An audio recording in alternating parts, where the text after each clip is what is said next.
नमस्कार दोस्तों, स्वागत है आप सभी का CMI फुलेरा की ऑनलाइन क्लासेस में। आज की क्लास BSc फाइनल ईयर की है। पिछली क्लास में हमने डिस्कस किया था वृत्त और सरल रेखा का समीकरण सम्मिश्र रूप में कैसा दिखता है, या वृत्त और सरल रेखा का सम्मिश्र रूप में समीकरण क्या होता है। आज उसी से रिलेटेड एग्जाम्पल्स करते हैं। तो चलिए शुरू करते हैं। तो ध्यान दें, बुक का ही एग्जाम्पल है चैप्टर फर्स्ट में, एग्जाम्पल नंबर 1.6.1। ठीक है, एग्जाम्पल नंबर 1.6.1 क्या है? सिद्ध कीजिए कि, तो एग्जाम्पल है सिद्ध कीजिए कि mod of z-1 upon z+1 बराबर अचर। ठीक है, कि कोई कांस्टेंट है तथा argument of z-1 upon z+1, ये भी क्या दिया है? कांस्टेंट या अचर। दो लंब कोणीय वृत्त हैं। ठीक है, क्या है? दो लंब कोणीय वृत्त हैं। ठीक है, तो ये प्रूव करना है। तो ओवरऑल है क्या? देखो, आपको दो कंडीशन दी है कि z-1 अपॉन z+1 का होल मोड क्या है? कांस्टेंट है, और argument of z-1 upon z+1 का जो आर्ग्यूमेंट है वो भी क्या है? कांस्टेंट है। तो ये दोनों दो अलग अलग सर्कल को रिप्रेजेंट कर रहे हैं, दो अलग अलग वृत्तों को निरूपित कर रहे हैं। ठीक है, कि ये भी एक सर्कल है, ये भी एक सर्कल है, ये भी एक वृत्त है, ये भी एक वृत्त है। तो ये दो वृत्त हैं, एक तो ये सिद्ध करना है, और साथ में क्या बोलना है कि ये दोनों लंब कोणीय वृत्त हैं। अब लंब कोणीय वृत्त देखो, आपने 11th में भी पढ़ा होगा, फर्स्ट ईयर में भी था, वहाँ गोला था वृत्त की जगह। लंब कोणीय वृत्त क्या होते हैं?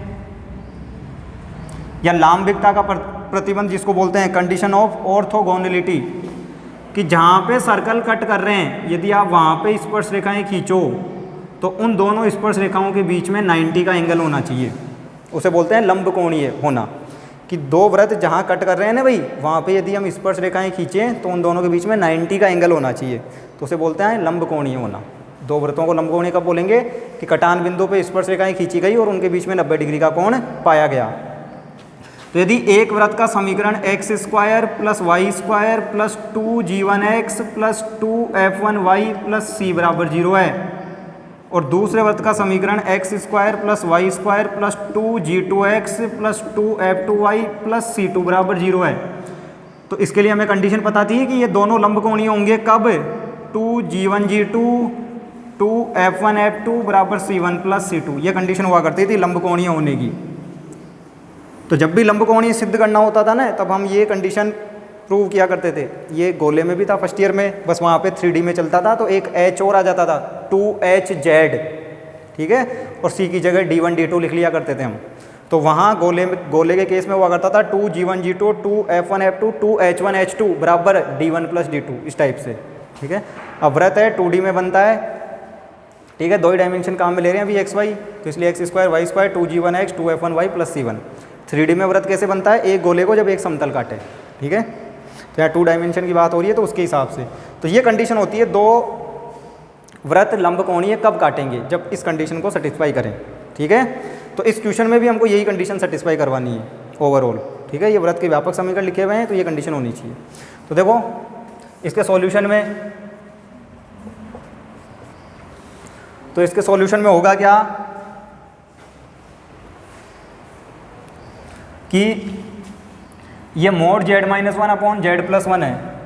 ठीक है, तो माना z = x + i/y, तो z की वैल्यू ले ली मैंने x + i/y, ध्यान रहे भाई। और अब इसको लेके चल रहा हूँ कि mod of z-1 upon mod of z+1 बराबर कांस्टेंट या अचर, और इस कांस्टेंट को बोल दिया मैंने k। ठीक है, कि क्या कंडीशन दी हुई है हमको, ध्यान दें कि whole mode of z-1 upon z+1 बराबर अचर, अचर मतलब कांस्टेंट, तो उस कांस्टेंट को नाम दिया है k।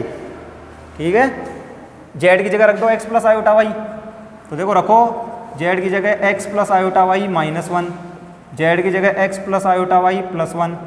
ठीक है, और ये किसी कांस्टेंट k के बराबर है।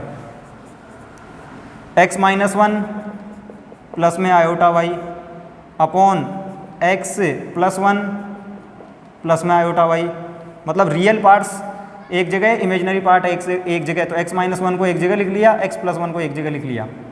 होल मोड बराबर के। अच्छा, इस मोड को अलग अलग कर सकते हैं ना भाई, बताया था मैंने मापांक के गुणधर्मों में कि मापांक अलग अलग हो जाता है। तो अंश का मापांक अलग से, हर का मापांक अलग से, ठीक है।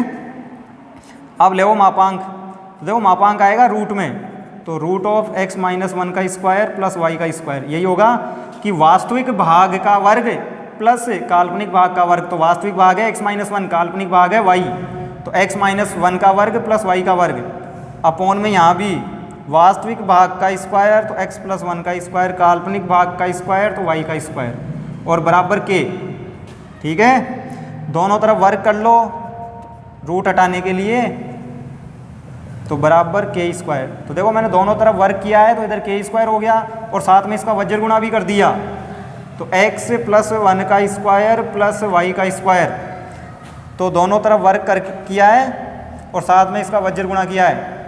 अब इसको ओपन करो तो ये खुलेगा x square minus 2x plus 1, और प्लस में y स्क्वायर है ही। यहाँ पे आप ओपन करो तो ये खुलेगा x स्क्वायर प्लस में 2x प्लस में 1 प्लस में y स्क्वायर है ही। तो यहाँ तक, ठीक है। तो क्या किया, ये कंडीशन दी हुई थी हमको, अचर हमने के ले लिया, लैम्डा ले सकते हैं, कुछ भी कांस्टेंट ले लो, ठीक है, सी डी जो भी आपकी इच्छा हो। मोड को अलग अलग किया, जेड की जगह x प्लस आयोटा वाई रखा, वास्तविक भाग एक जगह x minus 1 x plus 1, mode निकाला इसका कि वास्तविक भाग का वर्ग प्लस काल्पनिक भाग का वर्ग, यहाँ भी वास्तविक भाग का वर्ग प्लस काल्पनिक भाग का वर्ग, अंडर रूट हटाने के लिए वर्ग कर दिया और साथ में इसका वज्र गुणा कर लिया, और अब ये वर्ग खोल दिए दोनों, ठीक है। अब ध्यान दें इससे आगे क्या कर रहे हैं। अब देखो x स्क्वायर प्लस में y स्क्वायर और प्लस में 1, यदि मैं इसके गुणांक की बात करूं तो आप देख के बताएं कि इसका गुणांक मेरे को क्या मिलेगा। तो देखो x square plus y square और प्लस 1, इसका गुणांक इधर कितना है भाई, k स्क्वायर, ध्यान दें k स्क्वायर, और इधर की तरफ यदि मैं देखूं x स्क्वायर y स्क्वायर 1, इसका गुणांक कितना है, 1, भाई इसके गुणा में भी 1 है, 1 के गुणा में भी 1, y स्क्वायर के गुणा में भी 1, तो ये 1 उधर जाके काई का हो जाएगा, माइनस का, तो -1। तो मैंने डायरेक्ट लिखी है ये स्टेप। तो ये स्टेप क्लियर है। क्या किया है, देखो x स्क्वायर y स्क्वायर और 1, इसके साथ में k स्क्वायर है, और इधर x स्क्वायर y स्क्वायर 1, इसके साथ में कुछ भी नहीं है, कुछ भी नहीं है, x स्क्वायर y स्क्वायर 1 के साथ में कुछ भी नहीं है, मतलब 1 है गुणा में। तो इनको जब उधर लेके जाएंगे तो ये काई की हो जाएगी, माइनस की, तो इसलिए -1, तो k स्क्वायर -1 आएगा, x स्क्वायर y स्क्वायर और 1 का गुणांक।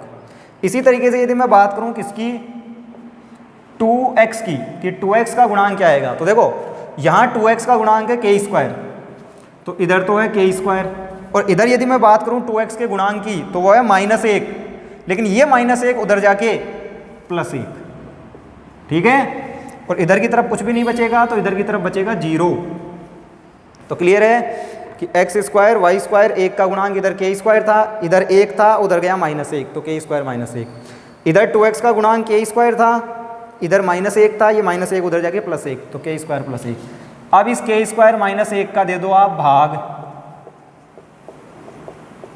तो ये 2x तो ऐसे कैसे ही है, तो k square plus 1, k square -1 का भाग दे दिया मैंने, तो यहाँ भाग लग जाएगा, इधर भाग लग जाएगा, तो 2x का जो गुणांक था k square plus 1, k square -1 का भाग दिया तो इसके भाग में आ जाएगा, और 0 के भाग में आएगा तो वो तो 0 ही रहेगा। तो ओवरऑल ये इक्वेशन मिली, ठीक है, कि जो पहला व्रत था ना ये वाला व्रत, तो देखो व्रत यही एक दिख रही है ना भाई, कि x square plus y square उसी टाइप से है, तो ये एक व्रत का समीकरण है, तो ये एक सर्कल है। तो इस व्रत की तुलना करो आप इससे, कि एक व्रत को g1 f1 के हिसाब से, दूसरा g2 f2 ले लेंगे, तो x स्क्वायर की जगह x स्क्वायर है, कोई दिक्कत नहीं है, y स्क्वायर की जगह y स्क्वायर है, कांस्टेंट टर्म c1, तो c1 होता है यहाँ अचर पद, यहाँ क्या दिख रहा है भाई, c1 की जगह 1, ठीक है। 2g1x, तो एक तरीके से 2x का गुणांक होता है g1, यहाँ 2x का गुणांक g1 क्या दिख रहा है आपको, k square plus 1 upon k square -1, और फिर f1 होता है 2 इंटू वाई का गुणांक, तो यहाँ 2 इंटू वाई, तो y का कोई पद ही नहीं है, तो y का कोई पद ही नहीं है, तो इसका मतलब y का गुणांक 0। तो ध्यान रहे व्रत के समीकरण से यदि हम तुलना करें तो अचर पद c1, तो c1 की जगह 1 है, g1 मतलब x का गुणांक, 2x का गुणांक g1, तो 2x का गुणांक g1 ये रहा, और f1 जो कि 2y का गुणांक होता है, तो 2y का गुणांक होता है f1, तो यहाँ y का पद ही नहीं है, देखो कहीं y दिख ही नहीं रहा, तो f1 0 है। ठीक है, तो एक तो ये, इसको बोल देता हूँ मैं समीकरण 1। क्लियर, तो इसको लिखा हुआ रहने देता हूँ अभी समीकरण 1 को। तो आप नोट कर लें जल्दी से कि पहले व्रत के हिसाब से यदि मैं इसको पहला व्रत बोलता हूँ, तो यदि मैं इसको पहला व्रत बोलूँ तो मेरे को ये मिला है C1 G1 F1। ठीक है, तो जो समीकरण हमें दिया हुआ था उसको हमने सॉल्व किया, और व्रत के समीकरण से यदि हम तुलना करेंगे तो देखो जैसे आप व्रत के समीकरण से तुलना करते हो, तो व्रत के समीकरण से आप जैसे ही तुलना करते हो तो आपको G1 F1 C1 का मान ये मिलेगा। ठीक है, अब मैं दूसरे वाले सर्कल को सॉल्व करूँगा और वहाँ से निकाल लेंगे अब कि G2 F2 C2 क्या मिलते हैं। ठीक है, तो नोट कर लें एक बार इसको। अब ध्यान दें, जो नेक्स्ट सर्कल है, ठीक है, उसकी बात कर लेते हैं। तो अब मैं दूसरे वाले व्रत की बात कर रहा हूं जो कि है argument of z-1 upon z+1 बराबर अचर। तो देखो ये भी अचर ही है, अचर मतलब कोई संख्या, कोई कांस्टेंट, और उस कांस्टेंट को मैंने नाम दे दिया लैम्डा। ठीक है, उस संख्या को कि अब की बार लैम्डा ले लिया, एक में के लिया, एक बार लैम्डा ले लिया। Argument of z-1 upon z+1। अब देखो मैंने आर्ग्यूमेंट के गुणधर्म लिखवाए थे, कोणांक के गुणधर्म। उस टाइम मैंने आपको बताया था कि कोणांक के गुणधर्म होते हैं यदि आर्ग्यूमेंट ऑफ, इस तरीके से बताया था कि z1 अपॉन z2 ये अलग अलग हो जाता है, argument of z1 minus argument of z2। ये कोणांक के गुणधर्म में बता चुके हैं ये प्रॉपर्टी, तो इसको अलग से ऐसे लिखेंगे, argument of z-1 minus argument of z+1 बराबर लैम्डा। ठीक है, कि अपोन में हो तो माइनस के रूप में अलग होंगे, और गुणा में हो तो प्लस के रूप में अलग होंगे, जैसे कि लॉग होता है उसी टाइप से होते हैं ये भी। तो आर्ग्यूमेंट ऑफ, अब z-1 z का मान रख दो x प्लस आयोटा y -1, फिर आ जाएगा आर्ग्यूमेंट ऑफ, अच्छा ये जो C1 वगैरह जो भी मिले हैं भाई इधर लिख देता हूँ मैं, C1 बराबर 1 मिला था, G1 बराबर मिला था k² + 1 अपॉन k² -1, और F1 0 था। ठीक है, अब इसको आगे सोल्व कर लेते हैं।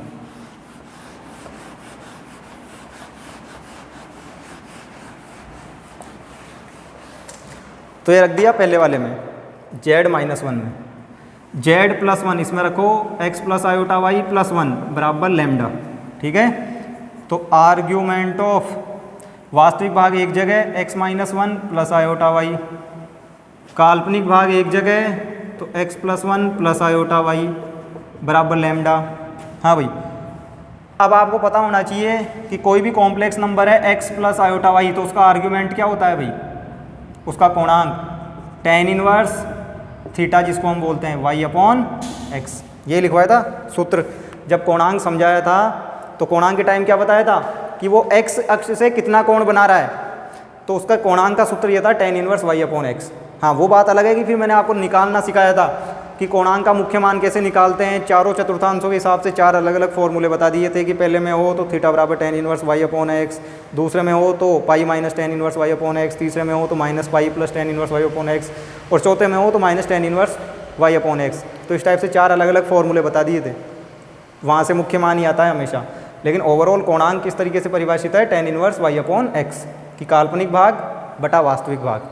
ठीक है, तो यदि इस सम्मिश्र संख्या का मैं कोणांक निकालना चाहूँ, आर्ग्यूमेंट निकालना चाहूँ, तो वो क्या आएगा, tan इनवर्स काल्पनिक भाग y अपॉन वास्तविक भाग x -1 माइनस काल्पनिक भाग y अपॉन वास्तविक भाग x +1, और इधर आ जाएगा लैम्डा। अब tan इनवर्स की आइडेंटिटीज़ 12th में पढ़ चुके हैं, tan inverse x minus tan inverse y क्या होता है, tan inverse x minus y, तो x की जगह तो y अपॉन x -1 है, और y की जगह y अपॉन x +1 है, अपॉन, ठीक है, तो ये था tan inverse x minus Y type से, तो tan inverse x minus Y upon 1 plus X Y, तो x इंटू वाई, तो x की जगह y अपॉन x -1, y की जगह y अपॉन x +1, या tan inverse a minus tan inverse b, इस तरीके से समझ ले। तो a की जगह y अपॉन x -1, b की जगह y अपॉन x +1, ठीक है, तो a minus b upon 1 plus ab। तो ये tan इनवर्स की आइडेंटिटीज़ हैं, सूत्र हैं। इस tan इनवर्स को उधर भेज दो तो हो जाएगा tan लैम्डा। और यहाँ देखो अब इसको सोल्व कर रहे हैं तो x minus one into x plus one आएगा लघुत्तम LCM, और यहाँ भी x minus one into x plus one, तो लघुत्तम से लघुत्तम कट गया। तो ये जो y है वो गुणा होगा x प्लस वन के साथ, और ये जो y है वो गुणा होगा x माइनस वन के साथ upon x minus one X plus one. तो देखो a minus B A plus B, तो a square minus B square, ठीक है, और वो इस एक के साथ गुणा हो जाएगा, प्लस में y इंटू वाई स्क्वायर, और बराबर में टेन लैम्डा। ध्यान रहे भाई, क्योंकि ये टेन इनवर्स उधर जाके टेन, तो बराबर में टेन लैम्डा। तो अब आप देख सकते हैं इसमें कि लघुत्तम से लघुत्तम कट गया था ऊपर नीचे, लेकिन ये लघुत्तम कटने से पहले इस वन के साथ मल्टीप्लाई होगा, तो वो लिख दिया मैंने। ऊपर भी x प्लस वन वाई के साथ होगा, x माइनस वन इस y के साथ होगा, तो वो मल्टीप्लाई करवा दिया है। अब इसको आगे सोल्व करें आप, तो देखो जब आप इस इक्वेशन को आगे सोल्व करेंगे तो एक्स वाई, तो ऊपर दिखेगा आपको X Y plus Y Y into one, minus X Y कि X into Y minus X Y, और माइनस माइनस प्लस वाई जब वन के साथ मल्टीप्लाई होगा, तो अपॉन नीचे है एक्स स्क्वायर माइनस वन, क्योंकि वन का स्क्वायर वन ही होगा, प्लस वाई स्क्वायर, और बराबर में क्या चल रहा है टेन लैम्डा। ठीक है, तो बराबर में क्या चल रहा है टेन लैम्डा, तो बराबर में टेन लैम्डा। और अब इसका वज्र गुणा कर लें आप उधर, तो कुछ कट रहा है, लेकिन उससे पहले ऊपर आप अंश में देखें तो देखें एक्स वाई से एक्स वाई कट गया, क्लियर। तो एक्स वाई से एक्स वाई कट गया, वाई और वाई हो गया 2y अपॉन में X square plus Y square minus one है, और इधर टेन लैम्डा है। तो अब ये 2y, देखो टेन लैम्डा का यहाँ भाग दे दो, X square Y square one को उधर ले जाओ, तो ये हो गया 2y अपॉन टेन लैम्डा, ठीक है, और X square plus Y square minus one उधर वज्र गुणा किया एक तरीके से, इसको यहाँ पे लिया है और इसको उधर ले गए, ठीक है। और अब सबको एक तरफ कर रहा हूँ भाई, तो देखो एक्स स्क्वायर वाई स्क्वायर और माइनस वन तो उधर पहले से ही है, इस पद को भी उधर ले चलो, तो माइनस का 2y अपॉन टेन लैम्डा, ठीक है, ये पद, ये वाली जो टर्म है 2y अपॉन लैम्डा उधर गई तो माइनस की, और इधर बचेगा क्या, फिर इधर बचेगा जीरो, बराबर में जीरो। तो अब ये एक और इक्वेशन मिल गई हमको, तो ये जो इक्वेशन मिली है, ये जो समीकरण मिला है भाई, वो इस कंडीशन के हिसाब से है। तो अब यदि आप इस समीकरण को देखो, तो देखो ये वापस से एक वृत्त का समीकरण देखिएगा, इसी टाइप का दिख रहा है, ठीक है, तो ये भी एक वृत्त का समीकरण है। और यदि मैं इससे तुलना करूं तो बताओ यहाँ पे C2 तो कितना दिख रहा है, तो C2 मतलब कांस्टेंट टर्म, अचर पद माइनस एक। G2 कितना दिख रहा है, G2 मतलब 2x का गुणांक, तो यहाँ पे 2x है क्या भाई, कहीं 2x नहीं है, तो 2x का गुणांक 0। और F2, तो F2 मतलब 2y का गुणांक, तो F2 दिख रहा है क्या भाई 2y का गुणांक, तो 2y का गुणांक माइनस का 1 बटा लैम्डा, तो माइनस 1 बटा टेन लैम्डा, तो ये 2y का गुणांक हो गया माइनस 1 बटा टेन लैम्डा, ठीक है। तो अतः, तो देखो पहले वृत्त के हिसाब से G1 F1 C1 निकाल रखा है, दूसरे वृत्त के हिसाब से भी निकाल लिया। पूछा क्या था, लंब कोणीय है। लंब कोणीय कैसे होते हैं, मैंने पहले बता चुका हूँ कि दो वृत्त जहाँ भी काटते हैं वहाँ पे स्पर्श रेखाएं खींचो, उनके बीच में यदि 90 डिग्री का कोण है तो उसको बोलते हैं लंब कोणीय होना, ठीक है। और इस लंब कोणीय होने की कंडीशन क्या होती है, ये कंडीशन होती है 2G1 G2 2F1 F2 बराबर C1 प्लस C2, ठीक है। तो यदि ये कंडीशन सेटिस्फाई हो जाती है तो इसका मतलब लंब कोणीय है। तो ये कंडीशन लगा के देखते हैं, तो यहाँ 2G1 G2 2F1 F2 बराबर C1 प्लस C2 है या नहीं है। तो देखो 2G1 का मान रखो क्या था, तो G1 का मान लिख रखा है मैंने अलग से k square plus one upon k square minus one, ये रहा G1। उसके बाद में G2 का मान 0 मिला है भाई, ध्यान रहे, देखो G2 0 है। 2F1 का मान देखो उधर कितना है 0। F2 ये रहा माइनस का 1 अपॉन टेन लैम्डा बराबर C1 है प्लस का 1 प्लस C2 ये रहा माइनस का 1। तो हो गई क्या सेटिस्फाई, 0 से मल्टीप्लाई होके 0, ये भी 0 से मल्टीप्लाई होके 0, और ये 1 में से 1 गया तो 0, तो ओवरऑल 0 बराबर 0, ठीक है। तो हो गई संतुष्ट। तो ध्यान दे 0 बराबर 0 मिला है, मतलब कंडीशन संतुष्ट हो गई, तो इसका मतलब लंब कोणीय है, ठीक है। तो अच्छा एग्जाम्पल है, आप ही की बुक का है, पहले पूछा हुआ भी है, ठीक है। तो इस तरीके से इसी के जैसा एक और है, तो वो अनसोल्ड में है, पिछले साल ही आया था 2018 में, तो अब उसको देख लेते हैं। तो नोट कर लें इसको एक बार,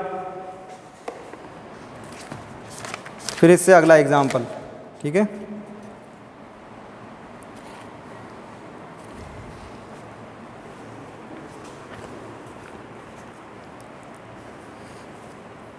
तो देखो इसी से मिलता जुलता है, इसलिए मैं साथ में करवा रहा हूँ कि जेड का बिंदुपत ज्ञात कीजिए जबकि, तो अनसोल्ड में है 12वां। ठीक है, 12वें का पहला, और एक लास्ट में भी है 29। तो एक्सरसाइज फर्स्ट का 12th क्वेश्चन का पहला और एक क्वेश्चन नंबर 29, दोनों सेम ही है। ठीक है, तो अनसोल्ड में कर रहे हैं भाई 12वें का पहला, क्या है, जेड का बिंदुपत ज्ञात कीजिए। ठीक है, तो ध्यान दें क्या है,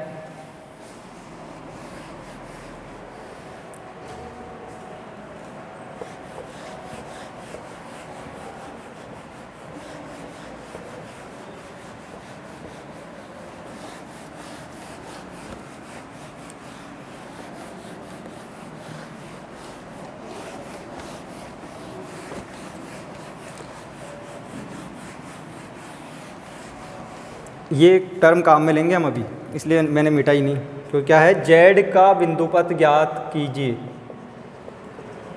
कि जेड का बिंदुपत ज्ञात करें ताकि, ठीक है, या जबकि argument of z-1 upon z+1 बराबर π/3। ठीक है, तो आपको दिख गया होगा argument of z-1 upon z+1 बराबर अचर कांस्टेंट, तो कांस्टेंट ये है π/3। तो भाई ऐसा जब भी होगा कि z-1 अपॉन z+1 का आर्ग्यूमेंट कांस्टेंट है तो हमेशा सर्कल ही बनता है वृत्त, तो इस केस में भी एक वृत्त बनेगा। आगे जाके आपको वृत्त का ही समीकरण मिलने वाला है जैसे इसमें मिला था, बस यहाँ लैम्डा था वहाँ π/3 है, तो लैम्डा की जगह π/3 है। तो ओवरऑल आप देखें तो argument of z-1 upon z+1 पिछली बार कांस्टेंट था जिसको हमने लैम्डा बोला था, यहाँ π/3 दिया है बस, और कोई फ़र्क नहीं है इसमें। तो ये भी एक वृत्त ही मिलेगा, तो अब उस वृत्त का समीकरण निकालना है आपको कुल मिला के। ठीक है, तो जब भी इस टाइप से हो तो हमेशा सर्कल मिलता है या फिर एक लाइन मिल जाती है। ठीक है, रेखा। बिंदुपत का मतलब होता है कि यदि ये कंडीशन हम लेके चलें तो फिर जेड किस पथ पे घूमेगा या जेड किस हिसाब से मूव करेगा उसे बोलते हैं बिंदुपत। तो जेड एक वृत्त पे मूव करेगा या जेड एक सर्कल बनाएगा। ठीक है, तो वापस से जेड को क्या मान लेंगे भाई, x प्लस आयोटा वाई, और यहाँ पे argument of z-1 upon z+1 क्या दिखा है आपको, π/3। तो यहाँ लैम्डा नहीं बोल के क्या लिख देंगे, π/3 बस, और कोई फर्क नहीं है, तो π/3। वापस से वही आर्ग्यूमेंट के गुणधर्म से, कोणांक के गुणधर्मों से argument of z-1 minus argument of z+1 लिख देंगे इसको, बराबर में π/3। ठीक है, z की जगह x प्लस आयोटा वाई, बस लैम्डा चेंज हुआ है केवल π/3, और कोई फर्क नहीं है। वास्तविक भाग एक जगह फिर से। ठीक है, कोणांक कैसे निकालेंगे, काल्पनिक भाग बटा वास्तविक भाग, यहाँ भी काल्पनिक भाग बटा वास्तविक भाग। ठीक है, बस लैम्डा की जगह π/3 आया है और कोई फ़र्क नहीं है। तो दोनों क्वेश्चन सेम है, और ये तो पूछा भी है 2018 में। ठीक है, आया हुआ है भाई 2018 में, उससे पहले भी पूछ रखा है।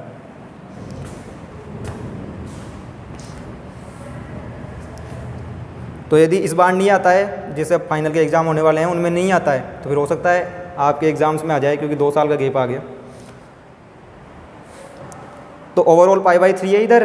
तो अब देखो ये 10 जब उधर जाएगा तो ये क्या बन जाएगा, 10 π/3, तो ये बन जाएगा 10 π/3। तो अब आगे सोल्व कर लें इसको। तो एक्स वाई अगेन प्लस में वाई 1 से मल्टीप्लाई हो गए, माइनस एक्स वाई, तो minus minus plus Y upon में एक्स स्क्वायर 1 का स्क्वायर 1 प्लस वाई स्क्वायर बराबर 10 π/3। 10 π/3 होता है √3। ठीक है, अगेन एक्स वाई से एक्स वाई कैंसिल, वाई और वाई 2y, और 2y के अपॉन में ये √3 कर दो वज्र गुणा, और इस टर्म को उधर ले चलो, तो x square -1 plus Y square.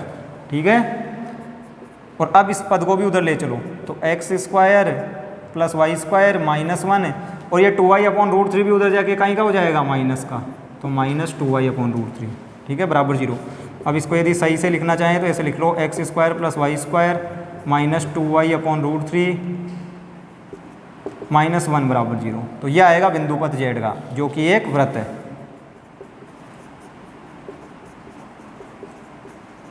ठीक है।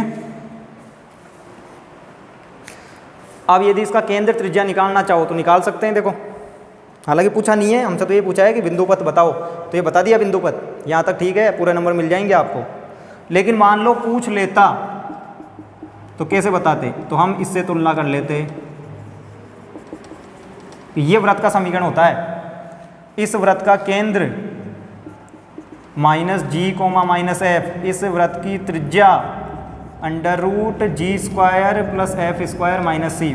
पूछा नहीं है, आपको एग्जाम में यहाँ तक ही करना है, मिल जाएंगे पूरे नंबर। लेकिन मान लो पूछ लेता तो देखो 2g, इससे तुलना करो 2gx, x² y² की जगह तो x² y² है, 2g होता है x का गुणांक। इसमें x का गुणांक दिख रहा है क्या? नहीं, 0। 2y का गुणांक होता है f, यहाँ 2y का गुणांक क्या है? -1/√3। तो f का मान है -1/√3। ठीक है। और c होती है कांस्टेंट टर्म, अचर पद। तो यहाँ कितना है? -1। तो ये अचर पद। तो अब बताओ केंद्र तो क्या हो जाएगा? केंद्र होता है -g, -f। तो बताओ g का मान तो 0 है और -f, तो ये पहले से ही f माइनस में है, तो माइनस प्लस। तो ये तो हो गया केंद्र। ठीक है, 0,1/√3। और त्रिज्या, यदि त्रिज्या पूछता इस वृत्त की तो त्रिज्या हो जाएगी √g²। तो g² का मान 0, f का मान है -1/√3, उसका स्क्वायर, -c का मान पहले से ही माइनस में है, तो -1। तो √g² f² - c। ठीक है, और c का मान पहले से ही माइनस में है भाई, ध्यान रखें। तो ये कुल मिला के आ गया 1/√3 का वर्ग 1/3 माइनस प्लस 1। तो 1/3 और 1 4/3। अब 4/3 का रूट लोगे तो 4 का वर्गमूल 2 और √3, तो 2/√3। ये हो गई इसकी त्रिज्या। ठीक है, तो इस तरीके से पूछा नहीं है, पूछता तो ऐसे निकाल लेते। ठीक है, पिछली क्लास में भी बताई थी केंद्र त्रिज्या निकालना। तो एक तरीके से रिवीजन हो गया। तो एक क्वेश्चन नंबर 12 था। अब ध्यान दें क्वेश्चन नंबर 11। ठीक है, इसी टाइप का है वापस से, इसलिए पहले डिस्कस कर रहे हैं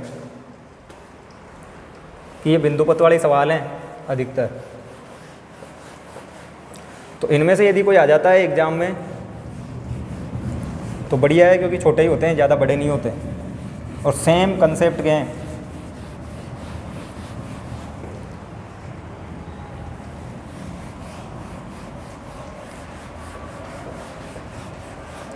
तो सेम टू सेम ये पिछले सवाल के जैसे ही था, बल्कि उससे भी छोटा ही था। उसमें तो दो चीज़ें पूछी थी कि 2 वृत्त थे, इसमें तो ये अकेला ही था। अब ध्यान दें क्वेश्चन नंबर 11। ठीक है, पूछा हुआ है पहले, इसलिए डिस्कस कर रहे हैं। क्या है कि जेड समतल के वे क्षेत्र ज्ञात करें जिसके लिए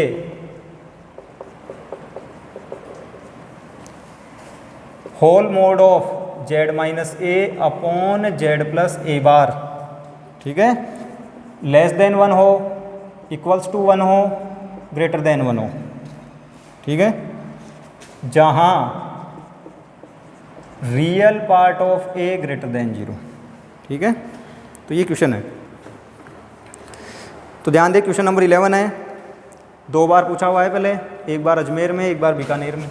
ठीक है, तो एक बार तो अजमेर में पूछा है 2007 में, एक बार बीकानेर में पूछा है भाई 2013 में। ठीक है, इस तरीके से। तो सेम टू सेम अभी जो हमने पिछले 2 क्वेश्चन किए थे उन्हीं के जैसे है। तो देखो, अब ए और ए बार, ए के बारे में कुछ भी नहीं बोला गया है, लेकिन देखो लास्ट में आप देखोगे तो बोला है रियल पार्ट ऑफ a >0। मतलब ए के पास में रियल और इमेजिनरी दोनों पार्ट हैं, और यहाँ ए बार का भी जिक्र है। तो ए क्या है? कॉम्प्लेक्स नंबर है। ठीक है, तो वैसे तो बोल देते हैं क्वेश्चन में, लेकिन नहीं बोले तो जब बार लिया हुआ हो या अलग से बोल दे रियल पार्ट a >0, तो कॉम्प्लेक्स नंबर ही कंसिडर करना है आपको। ठीक है, ए को। तो ए एक कॉम्प्लेक्स नंबर है, मतलब a + i b टाइप से।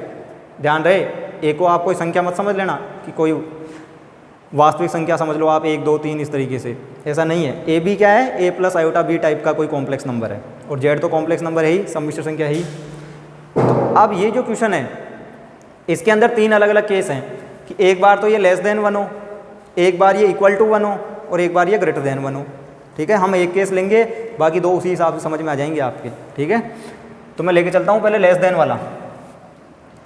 तो सॉल्यूशन कर रहे हैं इसका, और उसमें हमने ले लिया माना पहले Z minus A upon Z plus A bar equals वो लेस देन 1। ठीक है, तो लेस देन 1 वाला केस ले लिया मैंने। और अब देखो माना जेड बार बराबर एक्स, वो जेड बराबर एक्स प्लस आयोटा वाई, और ए को ले लिया अल्फ़ा प्लस आयोटा बीटा, क्योंकि मैंने आपको पहले बता दिया ए बी एक कॉम्प्लेक्स नंबर है, ए बी एक सम्मिश्र संख्या है भाई। तो ए बी यदि एक सम्मिश्र संख्या है तो ए बी तो इसी टाइप का होगा, अल्फ़ा प्लस आयोटा बीटा, और जेड तो कॉम्प्लेक्स नंबर है।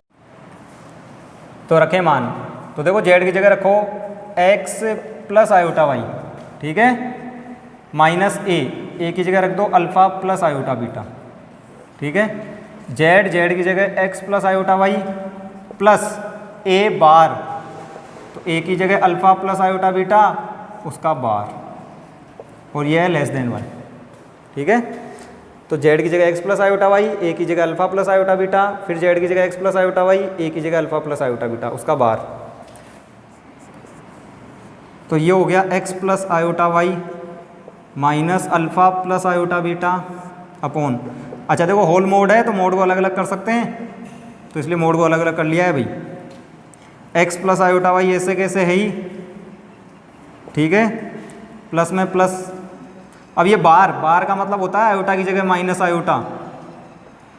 ठीक है, तो ये आयोटा की जगह माइनस आयोटा, तो बार का मतलब होता है आयोटा की जगह माइनस आयोटा, तो इसलिए आयोटा की जगह माइनस आयोटा। ठीक है,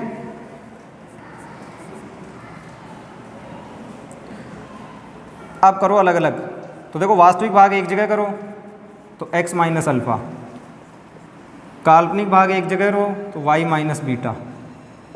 तो वास्तविक भाग एक जगह, काल्पनिक भाग एक जगह, अपॉन यहाँ भी वास्तविक भाग एक जगह तो x प्लस अल्फ़ा, काल्पनिक भाग एक जगह तो y, और ये प्लस इंटू माइनस माइनस, तो y माइनस बीटा।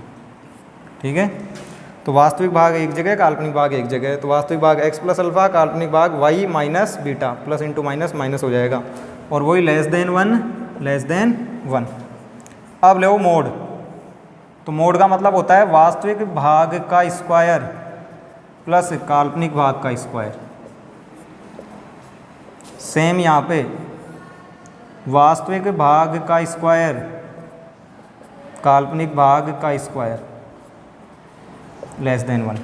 ठीक है, अब देखो एक चीज़ ध्यान रहे भाई, मोड हमेशा धनात्मक होता है, कि किसी भी संख्या का मोड क्या होता है, हमेशा धनात्मक, क्योंकि मैंने बताया था मोड का मतलब होता है दूरी, और दूरी कभी नेगेटिव नहीं हो सकती।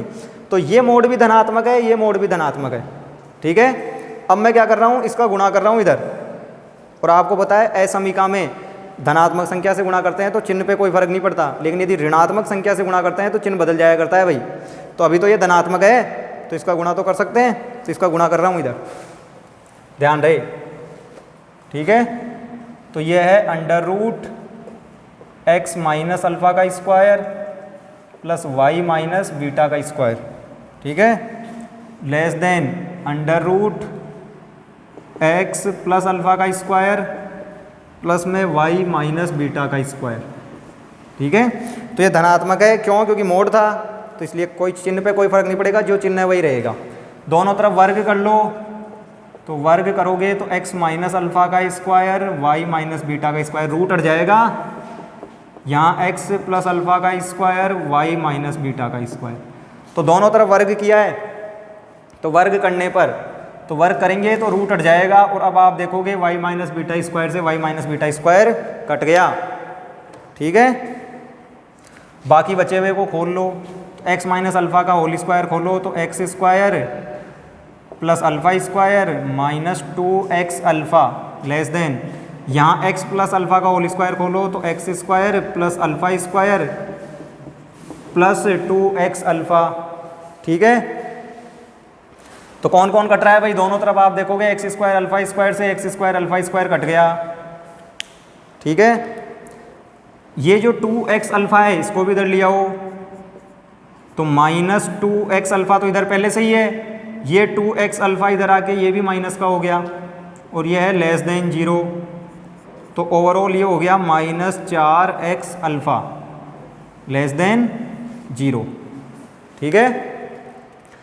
अब ध्यान दे इधर, अब आगे ढंग से समझना भाई, क्योंकि अब असमीका के नियम लगेंगे। तो पहले तो मैं क्या कर रहा हूँ, -4 से भाग देने पर, तो -4 से भाग दे रहा हूँ दोनों तरफ। और अब आपको पता होना चाहिए कि -4 से भाग दे रहा हूँ तो इसका मतलब क्या है, -4 एक ऋणात्मक संख्या है और ऋणात्मक संख्या से जब भी भाग देते हैं ना तो चिन्ह बदल जाया करता है भाई, ठीक है।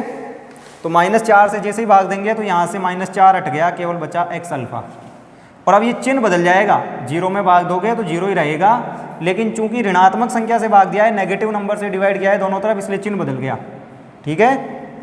तो ये हो गया x अल्फा ग्रेटर देन 0। और अब अल्फा से भाग देने पर, और अब अल्फा से भाग दे रहा हूँ तो वापस से वही देखना पड़ेगा कि अल्फा धनात्मक है या ऋणात्मक। तो क्या है भाई, अल्फा धनात्मक है या ऋणात्मक, यह आपको पहले बोला गया है क्वेश्चन में ही। देखो real part of a greater than 0 और a था अल्फा प्लस आयोटा बीटा, यही तो लिया था हमने a बराबर अल्फा प्लस आयोटा बीटा। तो जो रियल पार्ट ऑफ a है वो क्या है, अल्फा ही तो है रियल पार्ट ऑफ a। देखो अल्फा को क्या बोलेंगे, real part of a, beta को बोलेंगे इमेजिनरी पार्ट ऑफ a। तो a लिया था हमने अल्फा प्लस आयोटा बीटा, तो रियल पार्ट ऑफ a कौन हो जाएगा, अल्फा। और रियल पार्ट ऑफ a जो कि दिया है ग्रेटर देन 0, तो ग्रेटर देन 0, तो इसका मतलब अल्फा ग्रेटर देन 0 है, ठीक है। तो अल्फा कोई धन संख्या है और धन संख्या से जब भी भाग देते हैं चिन्ह नहीं बदलता है, चिन्ह वैसा का वैसा ही रहता है। तो यहाँ से अल्फा हट जाएगा, इसमें अल्फा का भाग दोगे तो 0 ही रहेगा, ठीक है। 0 में किसी का भी भाग दो 0 ही है, क्योंकि 0 से बड़ा है ना अल्फा, ठीक है, धन संख्या है। तो धन संख्या है इसलिए चिन्ह नहीं बदला, तो अल्फा इधर हट गया, इधर अल्फा का भाग दिया, ये 0 ही रहा। तो ओवरऑल ये कंडीशन मिली आपको। तो ये जो कंडीशन थी उसके हिसाब से हमें ये कंडीशन मिली है। अब ये किसको शो कर रही है, इस कंडीशन को यदि आप देखो तो देखो इधर, यदि मैं आपको कॉम्प्लेक्स प्लेन में समझाऊं सम्मिश्र तल में, तो ये होता है x अक्ष, ये होता है y अक्ष, जिसको हम इसको बोलते हैं हम वास्तविक अक्ष और इसको बोलते हैं काल्पनिक अक्ष। इधर 1 2 3 जो x के मान होते हैं वो सारे धनात्मक होते हैं भाई, और इधर x के मान होते हैं ऋणात्मक। तो ये बोल रहा है x ग्रेटर देन 0 होना चाहिए, x धनात्मक होना चाहिए, ऐसे ही बोल रहा है। तो x धनात्मक होना चाहिए, x धनात्मक तो इधर ही होगा ना भाई, तो इस वाले भाग की बात हो रही है, ठीक है, कि x धनात्मक होना चाहिए, x ग्रेटर देन 0 होना चाहिए, तो x धनात्मक तो इधर ही होगा, ठीक है। तो इस वाले भाग की बात हो रही है। तो z समतल का, ठीक है, देखो ये लेफ्ट है, ठीक है, और ये राइट, तो z समतल का दायां अर्धभाग, ठीक है। तो इसका मतलब क्या है, z समतल का दायां अर्ध भाग, ये मतलब है इसका, ठीक है, क्योंकि ये बायां भाग और ये दायां भाग, ठीक है। इसको बोलते हैं ऊपर का भाग, x अक्ष से ऊपर, और ये नीचे का, तो ये बायां दायां ऊपर नीचे इस तरीके से। तो z समतल का दायां अर्धभाग, तो इस कंडीशन के हिसाब से कौन सा क्षेत्र आया है, z समतल का दायां अर्धभाग।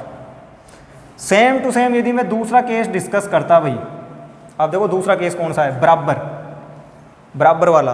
तो देखो सारी जगह बराबर बराबर बराबर बराबर का चिन्ह चलता है, इस लेस देन की जगह बराबर आ जाता, तो लास्ट में आता x बराबर 0। तो जो लेस देन का सिंबल था ना उसकी जगह बराबर आता, तो ये आता x बराबर 0।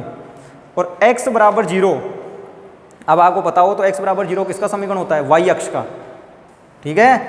तो x बराबर 0 किसका समीकरण होता है, y अक्ष का, क्योंकि x बराबर 0 से y तो गुजरता है कि यहाँ 1 2 3 4, ये x बराबर 0, ये -1 -2 -3, तो ये दूसरे वाले केस में आंसर होता। तो x बराबर 0 का मतलब क्या है, काल्पनिक अक्ष। तो दूसरा वाला जो केस है उसका आंसर होता काल्पनिक अक्ष, तो ये दूसरे केस का आंसर होता काल्पनिक अक्ष, ठीक है, यदि उसको डिस्कस करते तो। और जो तीसरा है उसमें देखो ग्रेटर देन 1, तो लेस देन के टाइम लास्ट में ग्रेटर आया था। यदि मैं पहले से ही उल्टा चिन्ह लेके चलूँगा ग्रेटर देन, तो ग्रेटर देन के टाइम यहाँ क्या आ जाएगा, लेस देन। तो ध्यान रहे भाई क्या बोल रहा हूँ कि जब मैंने लेस देन का सिंबल लेके चला मैं, तो लास्ट में क्या आया, ग्रेटर। अभी मैं उल्टा चिन्ह लेके चलूँ, ग्रेटर का लेके चलूँ, ठीक है, ग्रेटर, तो लास्ट में लेस आ जाएगा, तो इसलिए लेस कर दिया है। ठीक है, same to same calculation repeat होगी, करनी नहीं है रिपीट, डायरेक्ट लिखना है। तो x लेस देन 0, और x लेस देन 0 मतलब x नेगेटिव होना चाहिए, और x नेगेटिव किधर होता है, x तो नेगेटिव इधर होगा, इस तरफ होगा x नेगेटिव। तो ये फर्स्ट का आंसर था, ये सेकंड का था, और ये थर्ड का होगा। तो ये क्या है, बायां अर्धभाग, तो ये हो जाएगा z समतल का बायां अर्धभाग। ठीक है, काल्पनिक अक्ष से इधर जो है बायां भाग। तो ये तीनों केस के आंसर हैं। ठीक है, इस तरीके से तो 3 क्वेश्चन किए, तीनों सेम टाइप के थे। अब ध्यान दे, एक और है इसी टाइप का, इसी कंसेप्ट पे बेस, तो वो है क्वेश्चन नंबर 10। तो अब ध्यान दे क्या है क्वेश्चन नंबर 10।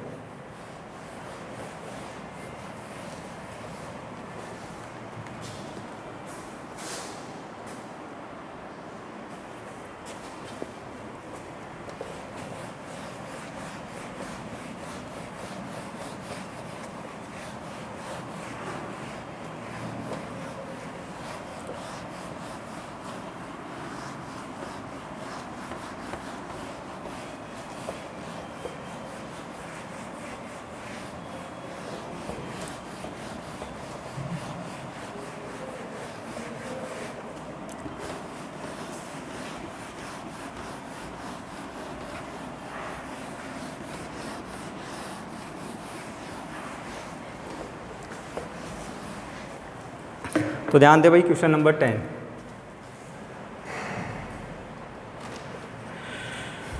पूछा हुआ है पहले अजमेर 2013 में। ठीक है, यदि सम्मिश्र तल में Z1, Z2, Z3 एक समद्विबाहु, देखो एक एग्जाम्पल किया था हमने जिसमें समबाहु त्रिभुज सिद्ध करना था, उसी टाइप का है ये। एक समबाहु, वो समद्विबाहु त्रिभुज तथा शीर्ष बिंदु Z2 पर समकोणीय है, पर समकोणीय है तो सिद्ध करें, है तो सिद्ध करे कि, क्या सिद्ध करना है कि Z1 square plus 2 times Z2 square plus Z3 square बराबर twice of Z2 into Z1 plus Z3, ये है। तो अब समझ लें कि क्वेश्चन बोल क्या रहा है। तो एक समद्विबाहु त्रिभुज है भाई, समद्विबाहु का मतलब क्या है, जिसकी 2 भुजाएं बराबर हो। ठीक है, तो समद्विबाहु भी है और साथ में समकोण त्रिभुज भी है। ठीक है, कि 90 डिग्री का एंगल भी है उसमें, और साथ में 2 भुजाएं भी बराबर है, और जो 90 डिग्री का एंगल है वो Z2 शीर्ष पर है। ठीक है, तो आपको ये कंडीशन प्रूव करनी है। तो ये ले लिया मैंने समद्विबाहु त्रिभुज। ठीक है, कि ये कोई समद्विबाहु त्रिभुज है। ठीक है, इस तरीके से, और ये 90 डिग्री लिया है यहाँ पे, तो ये हो गया Z2। ठीक है, इस शीर्ष को ले लिया Z1, या यहाँ ले लो, यहाँ से स्टार्ट कर लो कि Z1 Z2 Z3। ठीक है, कि Z1 Z2 Z3, तो Z2 पे 90 डिग्री है। ठीक है, और 2 भुजाएं भी बराबर है इसकी, क्योंकि समद्विबाहु है, तो ये दोनों ही बराबर होगी, कि कर्ण के बराबर तो हो नहीं सकता ना भाई कोई, तो आधार और लंबी बराबर होंगे। ठीक है, तो प्रश्नानुसार, तो जैसे प्रश्न बोल रहा है उसी हिसाब से कर रहे हैं कि ये भुजा और ये भुजा बराबर है, तो पहली बात तो इस भुजा की लंबाई क्या होगी, लंबाई या यूँ बोल लूँ Z1 की Z2 से दूरी, क्योंकि जितनी Z1 की Z2 से दूरी होगी उतनी तो लंबी भुजा होगी। तो Z1 की Z2 से दूरी, Z1 माइनस Z2 का मोड, ये बताया था कंसेप्ट कि मोड हमेशा किसको शो करता है, दूरी को या डिस्टेंस को। तो Z1 माइनस Z2 लिखा है, इसका मतलब Z1 और Z2 के बीच की दूरी। तो ये Z1 और Z2 के बीच की दूरी तो है, तो Z1 माइनस Z2 का मोड बराबर, यहाँ लिखा है मैंने इस भुजा की लंबाई Z2, तो ये क्या हो जाएगी Z2 और Z3 के बीच की दूरी, ठीक है। तो इसको बोल लो आप Z2 और Z3 के बीच की दूरी, या फिर Z3 माइनस Z2 भी बोल सकते हो कि उनके बीच की दूरी, ठीक है। एक ही बात है कि Z1 Z2 के बीच की दूरी और Z3 Z2 के बीच की दूरी, ठीक है। तो इस तरीके से, तो ये दोनों का मोड बराबर क्यों किया है, क्योंकि दोनों भुजाएं बराबर है। तो Z1 Z2 के बीच की दूरी और Z2 Z3 के बीच की दूरी बराबर है। दोनों तरफ मोड का स्क्वायर करो कि दोनों तरफ वर्क किया है। अच्छा ऐसा क्यों भाई, क्योंकि देखो डायरेक्ट मोड नहीं निकाल सकते, क्योंकि अभी Z1 Z2 Z3 अननोन है। यदि नॉन होते तो रियल पार्ट का स्क्वायर प्लस इमेजिनरी पार्ट का स्क्वायर करके निकाल लेते मोड। अननोन है इसलिए मोड का स्क्वायर क्यों, और मोड का स्क्वायर भी इसलिए क्योंकि प्रॉपर्टी है मेरे पास में कि मोड Z स्क्वायर बराबर Z इंटू जेड बार, कि मोड Z स्क्वायर किसके बराबर होता है, Z इंटू जेड बार के। तो इस पूरे को Z कंसीडर करें आप, तो ये हो जाएगा Z2 है ये, तो Z इंटू जेड बार, तो Z इंटू जेड बार, ठीक है। कि इस पूरे को हमने Z बोल दिया तो Z इंटू जेड बार। सेम कंसेप्ट यहाँ पे कि Z इंटू जेड बार, ठीक है। तो Z इंटू जेड बार, तो मोड Z स्क्वायर मतलब Z इंटू जेड बार। और अब संयुग्मी के गुणधर्मों से बार अलग अलग हो जाया करता है, तो Z1 का बार अलग से, Z3 का बार अलग से, यहाँ भी Z2 का बार अलग से, Z3 का बार अलग से। और इसको बोल दो समीकरण 1। इसका उपयोग करेंगे अभी बाद में, ध्यान रहे भाई, ठीक है ना। तो Z1 माइनस Z2, Z1 बार माइनस Z3 बार, यहाँ Z2 माइनस Z3, Z2 बार माइनस Z3 बार। तो कुछ नहीं किया है, ये दोनों भुजाएं बराबर दी हुई थी तो इन दोनों भुजाओं को बराबर कर दिया। ये भुजाएं भी कैसे निकाली कि Z1 Z2 के बीच का मोड लेंगे, मतलब Z1 की Z2 से दूरी, इस मोड का मतलब, तो दूरी तो चाहिए हमें, उतनी लंबी भुजा होगी, तो इस तरीके से, ठीक है। फिर मोड का वर्क किया, ये वाला गुणधर्म लगाया Z इंटू जेड बार, तो Z इंटू जेड बार, Z इंटू जेड बार, बार अलग अलग कर लिया, ठीक है। अब इसका उपयोग करेंगे बाद में। अब जो दूसरी वाली कंडीशन है, तो अब वो लगा रहा हूँ। दूसरी कंडीशन क्या है कि देखो इन दोनों के बीच का जो कोण है वो 90 डिग्री है, ठीक है। तो ये जो एंगल है इन दोनों के बीच में वो एक तरीके से 90 डिग्री है, ठीक है। तो अब ये कोण निकालना है आपको। अब देखो दो के बीच का कोण कैसे निकालते हैं। मान लो एक कॉम्प्लेक्स नंबर ये है Z1 और दूसरा ये है Z2, ठीक है। इस कॉम्प्लेक्स नंबर ने कितना कोण बनाया होगा x के साथ में, वो कैसे निकालेंगे कि आप x के पैरेलल एक लाइन खींच लो, ठीक है, और ये आ गया थीटा। तो इस थीटा को मैं ऐसे बोल सकता हूँ क्या कि आर्ग्यूमेंट ऑफ, इसी ने ही तो बनाया है, और ये क्या है Z1 माइनस Z2। नहीं भाई, इसको कैसे कैसे निकालेंगे इसको, कि यदि वेक्टर फॉर्म में लिखना चाहूँ मैं, कि यदि सदिश रूप में लिखूँ, देखो आपने वेक्टर कैलकुलस में पढ़ा होगा कि यदि ये A वेक्टर है और ये B वेक्टर है, ठीक है, कि यदि ये A वेक्टर है और ये B वेक्टर है, ठीक है। तो ध्यान दें, यदि ये A वेक्टर और ये B वेक्टर है तो इनको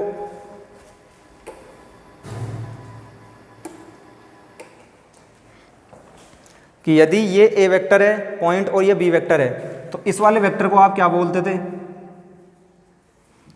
कि इसका जो एंड पॉइंट है उसमें से इनिशियल पॉइंट सब्ट्रैक्ट कर दिया करते थे ना, A vector minus B vector. इसी तरीके से तो निकालते थे भाई इस वेक्टर को कि A vector minus B vector की बाद वाले बिंदु में से जहाँ से ये स्टार्ट हो रहा है उसको सब्ट्रैक्ट कर दिया करते थे।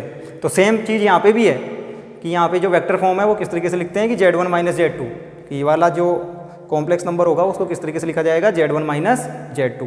तो मैं ऐसे बोल सकता हूँ कि ये जो थीटा है, ठीक है, वो argument of Z1 minus Z2 है, कि मतलब Z1 माइनस Z2 के द्वारा बनाया हुआ कोण है, या Z1 माइनस Z2 का क्या है, कोणांक है।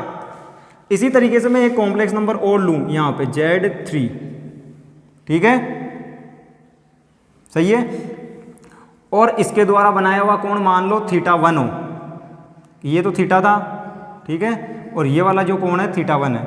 तो एक तरीके से ये बोलूँ कि argument of Z3 minus Z2 कितना है, θ1, कि Z3 और जो Z2 है उसने कितना कोण बनाया है, θ1, और Z1 और Z2 ने कितना कोण बनाया है, थीटा।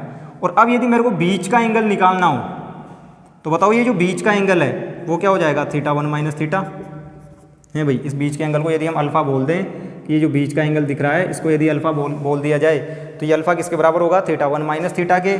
θ1 की जगह आप लिख सकते हो argument of Z3 minus Z2, theta की जगह लिख सकते हो आप argument of Z3 minus Z2, और थीटा की जगह लिख देंगे Z1 माइनस Z2।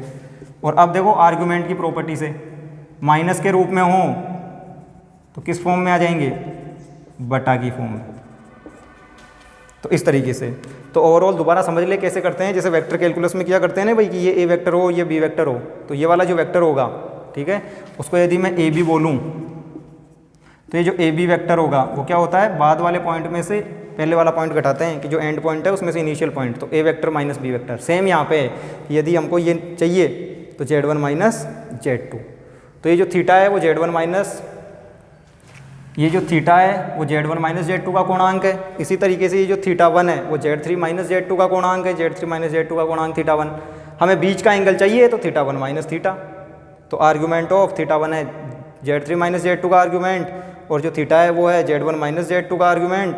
तो अब आर्ग्यूमेंट की प्रॉपर्टीज से भाग में आएंगे दोनों, क्योंकि माइनस के रूप में है, और प्लस में होते तो गुणा में आते। तो ये चीज़ आपको ध्यान रखनी है हमेशा, कि किस तरीके से हम दो कॉम्प्लेक्स नंबर के बीच का एंगल निकालना हो तो वो कैसे निकालते हैं, क्योंकि ये कई बार यूज़ में लेंगे हम। तो जब भी ये भाग लिखा हुआ हो तो ये हमेशा किसको शो करता है, इस कॉम्प्लेक्स नंबर और इस कॉम्प्लेक्स नंबर के बीच के एंगल को, ठीक है। तो मेरे को यहाँ पे भी तो यही चाहिए कि Z2 माइनस Z3 और Z1 माइनस Z2, इनके बीच का एंगल ही तो चाहिए, क्योंकि इनके बीच का एंगल कितना है, 90 डिग्री। क्लियर।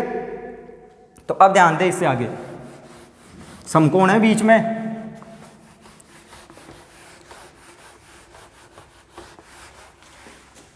तो ओवरऑल होगा क्या कि यहाँ पे ये मैं बोल सकता हूँ क्या, कि आर्ग्यूमेंट ऑफ, देखो ये वाला वेक्टर इसको तो क्या बोलेंगे, Z3 माइनस Z2, एक तरीके से कि Z3 माइनस Z2 अपॉन इस वाले वेक्टर को यदि वेक्टर फॉर्म में लिखो तो क्या लिखेंगे, Z1 माइनस Z2।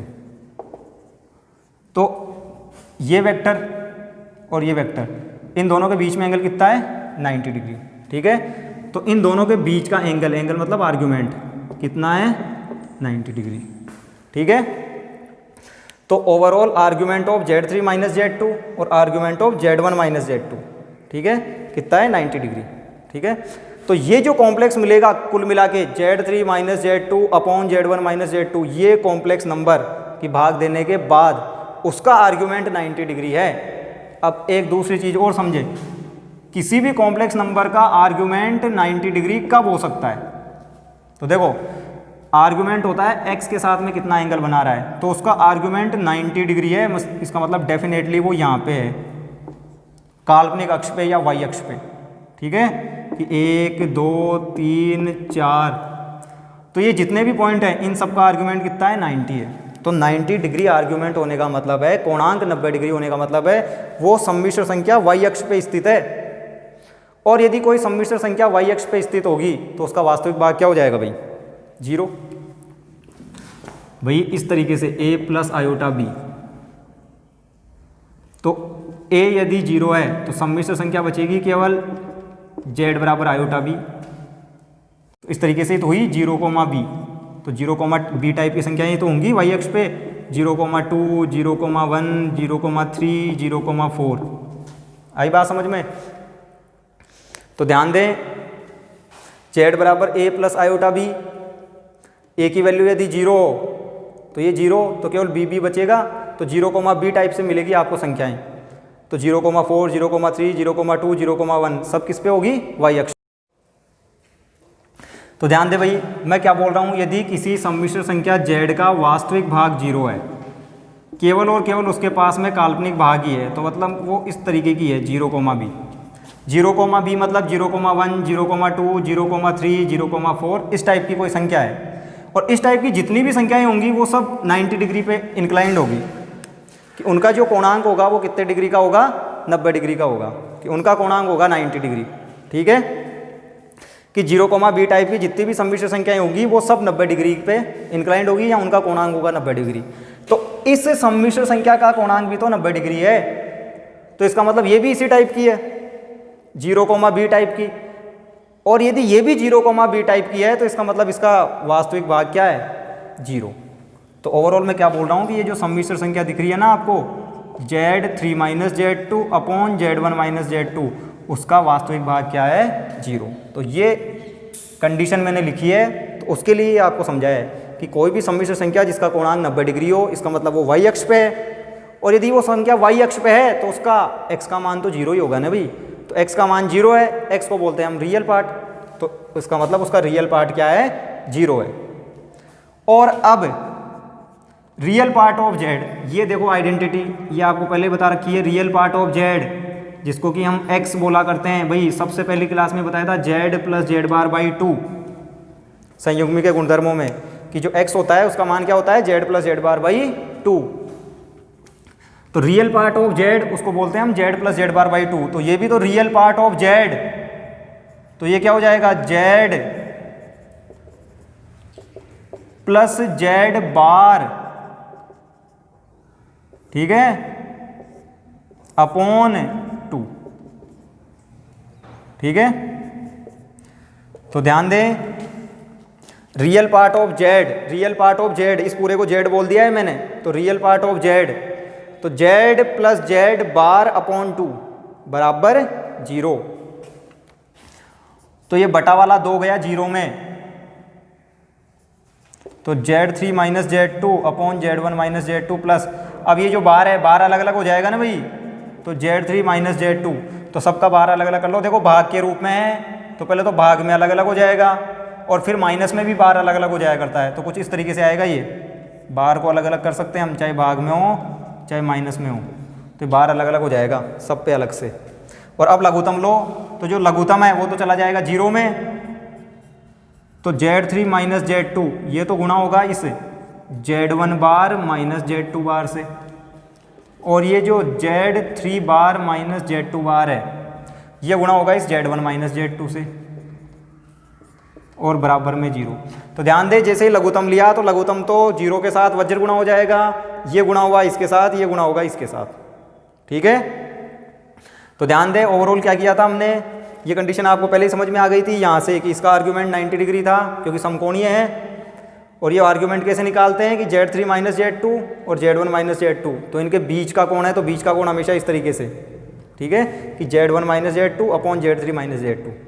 तो ये 90 डिग्री था, 90 डिग्री मतलब y अक्ष पे है, तो x का मान 0, x मतलब रियल पार्ट इस सम्मिश्र संख्या का 0, और रियल पार्ट का सूत्र होता है z + z⁻/2, तो z + z⁻, और फिर बार अलग अलग हो जाया करता है, इसलिए बार अलग अलग कर दिया, और फिर लघुत्तम लिया, वज्र गुणा किया। ठीक है, कि लघुत्तम लिया तो ये इसके साथ गुणा होगा, ये इसके साथ गुणा होगा, और जो लघुत्तम था वो 0 में वज्र गुणा हो गया, तो 0। तो एक ये कंडीशन मिली है मेरे को, एक कंडीशन ये मेरे पास में पहले से है। ठीक है, इसी कंडीशन को देखो, इसी कंडीशन को मैं यूं भी लिख सकता हूं क्या,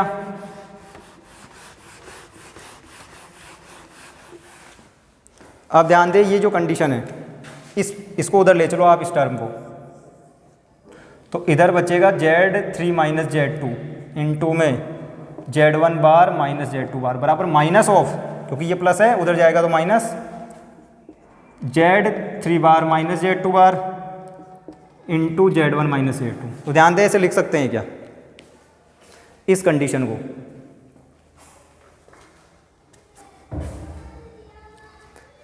लिख सकते हैं, इसको बोल दो आप समीकरण 2। ठीक है, और अब देखो समीकरण 1 और समीकरण 2 में कुछ कॉमन दिख रहा है क्या आपको, देखो Z1 बार - Z3 बार, ठीक है, और कहीं भी है क्या Z1 बार - Z3 बार, सॉरी ये Z2 है ना भाई, Z3 लिख दिया गलती से, Z1 माइनस Z2 का होल बार था ना, Z1 बार माइनस Z2 बार, ठीक है। Z2 था भाई, ये ध्यान रहे, गलती से Z3 लिख दिया था और ये Z2 माइनस Z3 था ये तो Z1 बार माइनस Z2 बार, ये और कहीं भी दिख रहा है क्या? देखो ये रहा सेम, Z1 बार माइनस Z2 बार,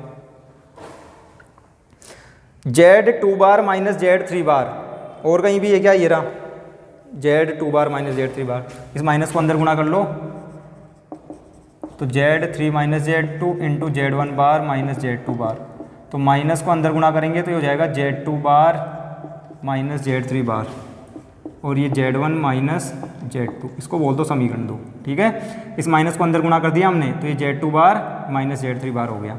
अब देखें आप कि Z1 बार माइनस Z2 बार यहाँ भी है, यहाँ भी है, Z2 बार माइनस Z3 बार यहाँ भी है, यहाँ भी है, तो मैं क्या कर रहा हूँ, समीकरण 1 इसमें भाग दे देता हूँ समीकरण 2 का। तो जैसे ही मैं भाग दूंगा तो ये बार वाला पद इससे कट जाएगा, तो आएगा क्या, इसमें Z1 माइनस Z2 में भाग लगेगा, Z1 माइनस Z2 में किसका, Z3 माइनस Z2 का, ठीक है। और जब इधर भाग दूंगा तो Z2 बार माइनस Z3 बार से Z2 बार माइनस Z3 बार कट जाएगा, तो ये Z2 माइनस Z3, ध्यान दें ये Z2 माइनस Z3, ठीक है। इस Z2 माइनस Z3 में किसका भाग लगेगा, इस Z1 माइनस Z2 का, ठीक है। कि LHS में LHS का भाग दो तो ये पद कट जाएगा, Z3 माइनस इस Z1 माइनस Z2 में भाग लग जाएगा उस Z3 माइनस Z2 का। RHS में RHS का भाग दो तो ये पद कट जाएगा और इस Z2 माइनस Z3 में भाग लग जाएगा इस Z1 माइनस Z2 का। और अब कर लो आप गुणा, तो ये इसके साथ गुणा करो तो Z1 minus Z2 into Z1 minus Z2, और इसके साथ में Z2 माइनस Z3 के साथ में इसका गुणा करो Z3 माइनस Z2 का, करोगे गुणा तो देखो Z1 into Z1 Z1 square, Z1 into Z2 minus Z2 Z1 minus minus plus Z2 square, ठीक है। यहाँ Z2 Z3 तो Z2 Z3 minus Z2 square minus Z3 square minus minus plus Z2 Z3। तो overall यदि मैं बात करूँ तो देखो क्या हो गया, ये Z1 स्क्वायर है ही भैया, तो Z1 स्क्वायर, ये Z2 स्क्वायर, ठीक है। और देखो उधर भी माइनस Z2 है तो वो इधर आके प्लस Z2 स्क्वायर, और उधर माइनस Z3 भी है तो वो भी इधर आके प्लस Z3 स्क्वायर, बराबर Z2 Z3 Z2 Z3, तो 2 बार हो जाएगा 2Z2 Z3। यहाँ देखो Z1 Z2 Z1 Z2 दोनों ही माइनस के हैं तो 2 बार Z1 Z2, उधर जाके प्लस का तो प्लस का 2Z1 Z2। और अब देखो कि Z1 square plus 2Z2 square plus Z3 square बराबर 2, कॉमन क्या दिख रहा है भाई, Z2, भाई 2Z2 स्क्वायर हो गया ना इसलिए 2Z2 स्क्वायर, और यहाँ 2Z2 कॉमन है तो यहाँ बचेगा Z3, यहाँ बचेगा Z1, और यही सिद्ध करना था, ठीक है। तो यही सिद्ध करना था, तो इस तरीके से तो सेम चारों के चारों एक ही कंसेप्ट पे बेस है, ठीक है। इससे आगे फिर कल करते हैं।